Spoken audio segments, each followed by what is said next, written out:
আসসালামু আলাইকুম। আলহামদুলিল্লাহ, এই পর্যন্ত আমরা যতবার কোয়েল পাখির বাচ্চা ফুটিয়েছি তার মধ্যে এবারই সর্বোচ্চ বাচ্চা আমরা ফুটিয়েছি। আগে যে কোয়েল পাখির বাচ্চাগুলি এখানে ব্রুডিং করা ছিল, ওই বাচ্চাগুলি বিক্রি করার পর এই জায়গাটাতে নতুন করে এই কোয়েল পাখির জন্য আমরা ব্রুডিং সিস্টেমটা আবারও চালু করতেছি, যাতে করে নতুন যে কোয়েল পাখির বাচ্চাগুলি আজকে ফুটবে ওই বাচ্চাগুলিকে আমরা এখানে রাখতে পারি। কারণ আমি আগেই বলেছি এবার আমরা সর্বোচ্চ পরিমাণে বাচ্চা পাবো বলে আশা করছি। আলহামদুলিল্লাহ, এ কারণে এই ব্রোডারটাকে আমরা অনেক জায়গা নিয়ে অনেক বড় করে তৈরি করতেছি, যেহেতু এখানে আমাদের অনেকগুলি বাচ্চা একসাথে দিতে হবে। কাজগুলি করার ফাঁকে আমরা দেখে নিচ্ছিলাম যে বাচ্চাগুলি ফুটেছে কিনা। তো দেখলাম যে একটা বাচ্চা ফুটেছে, তার কিছুক্ষণ পরেই মানে ঘন্টা 3-4 পরেই দেখলাম যে সমস্ত বাচ্চাগুলি ফুটে ফুটে বের হচ্ছে। মাশাআল্লাহ, এই সময় আমাদের মূল কাজ থাকে বাচ্চা যখন ফুটে ফুটে বের হয় এর মাঝেই আমাদেরকে বুডারটা তৈরি করে রাখতে হয়, মানে নিচে তুষ দিয়ে তারপরে ছালার বস্তা দিয়ে এগুলো দিয়ে বুডারটা তৈরি করে তারপর এটা তাপ দিয়ে রাখতে হয়। অর্থাৎ মানে ইনকিউবেটর মেশিন থেকে যে তাপটা নিয়ে ওরা বের হয় ওই তাপটা আমরা এই বুডারের মধ্যে দেওয়ার চেষ্টা করে, যাতে করে ওদের সার্ভাইভ করতে কষ্ট না হয়। তো যাই হোক, আলহামদুলিল্লাহ, তুষ দেওয়ার পরে এটার উপরে আমরা ছালার বস্তা দিয়ে দেবো এবং তাপটা দেখার চেষ্টা করবো যে তাপটা ঠিকঠাক মতো এখানে আসতেছে কিনা। তো এটার জন্য আমি নিজেই শুয়ে পড়ে টেস্ট করতেছিলাম যে এই তাপটা নিচ পর্যন্ত আসতেছে কিনা, কারণ এখানে যেহেতু সেন্সর লাগানো থাকে উপর থেকে তাপ কন্ট্রোল করা যায়। তো যাই হোক, এই কাজগুলি করতে করতে আমাদের এই কাজটাও কমপ্লিট হয়ে গেছে। এর ফাঁকে আমাদের কিছু জিরো বাচ্চার অর্ডার ছিল, কয়েকটা ভাই আমাদেরকে বলছিলেন, তো তাদের বাচ্চাগুলি আগে দিয়ে দেবো এবং বাকি যে বাচ্চাগুলি আছে এই বাচ্চাগুলিকে আমরা বোর্ডারের মধ্যে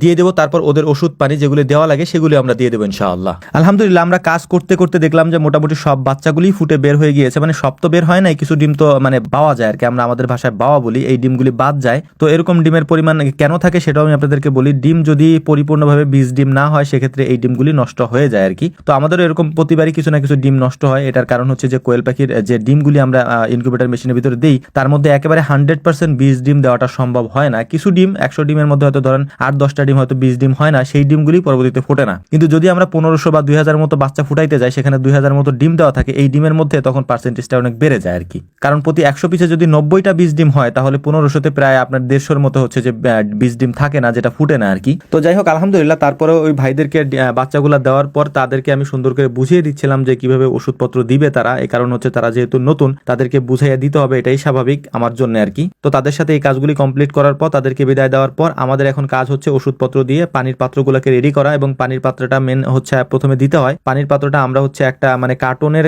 যে খাপ থাকে ওইটার উপরে দেই, যাতে করে ওই পানিটা নিচে না পড়ে, যাতে ওদের ঠান্ডা না লাগে আর কি। তো সুন্দর করে সবগুলা বোতল আমরা ভিতরে সাজিয়ে দেবো। সাজিয়ে দেওয়ার পর তারপর মূলত হচ্ছে এই বাচ্চাগুলিকে আমরা বের করবো। এখান থেকে বের করে এই বাচ্চাগুলিকে সুন্দর করে আমরা ভিতরে ঢেলে দিব আর কি। ঢেলে দেবো এই কারণেই, কারণ এই বাচ্চাগুলিকে যদি আমরা একটা একটা করে দিতে যাই তাহলে এই বাচ্চাগুলি ঠান্ডা লাগতে পারে। কারণ আমরা তেমন বেশি সময় আমরা নেই না, খুব দ্রুতই এই বাচ্চাগুলিকে বোর্ডারের মধ্যে দিয়ে দিই, যাতে তাপটা ঠিক থাকে। অর্থাৎ যে তাপ নিয়ে ওরা বের হয়ে আসে ওই তাপটা যেন ওই বোর্ডারের ভিতরে যাওয়া ওরা পায়। তো আলহামদুলিল্লাহ, বাচ্চাগুলোকে আমরা মেশিন থেকে বের করার পরে দেখতেই পাচ্ছেন, একটু মাশাআল্লাহ বললেন আর কি। আমি সবাইকে অনুরোধ করি, কারণ এই কারণে মূলত আমি গরুর ভিডিও দেওয়া বন্ধ করে দিছি, মানে বন্ধ করে দিছি বলতে কমাই দিছি আর কি। কারণ আমার অনেক সমস্যা হয় বা মানুষের অনেক বদ নজর লাগে, এটা আমি বারবারই আপনাদেরকে বলি। একটু মাশাআল্লাহ বললেন। বাচ্চাগুলোকে সুন্দর করে আমরা নামিয়ে দিচ্ছিলাম হচ্ছে ব্রুডারের ভিতরে। আপনারা দেখতেই পাচ্ছেন কি সুন্দর করে আলতো করে আমরা ওদেরকে নামিয়ে দিচ্ছিলাম এবং বাচ্চাগুলি দেখতে মাশাআল্লাহ অনেক কিউট হয়েছে। যেহেতু আমাদের কোয়েল পাখির ডিমগুলা সাধারণ কোয়েল পাখির তুলনায় একটু বড় হয় আর কি, সাইজে একটু না ভালোই বড় হয়, যে কারণে বাচ্চাগুলো বড় বড় হয় আর কি। মানে জিরো বাচ্চা সাইজ এত বড় হয়, এটা আসলে অনেকে দেখে অবাক হন। তো এটার একটা কারণ আছে, সেটা হচ্ছে আলহামদুলিল্লাহ আমাদের কোয়েল পাখির ডিমগুলা সাইজ একটু বড় হয়, এটার কারণে হচ্ছে এটা হয়। আর আমি আপনাদেরকে আগেও বলছি যে আমাদের যে কোয়েল পাখির ডিমগুলা এগুলো যে আমাদের যে সাজটা থাকে যেটার মধ্যে আমরা সাজাই ওইটার মধ্যে ঠিক মতো পড়ে না, কারণ হচ্ছে যে বড়, এই কারণে ওই সাজটার যে সাইজটা ওইটার মধ্যে ঠিক মতো পড়ে না আর কি। তো যাই হোক, আলহামদুলিল্লাহ আমাদের কাজটা মোটামুটি কমপ্লিট। এখন এটাকে সুন্দর করে ঢেকে দিয়ে তারপর আমরা আমাদের কাজ আজকের মতো এখানে সম্পূর্ণ করব। এবং উপরে আমরা দেখতে পাচ্ছিলাম যে আমাদের যে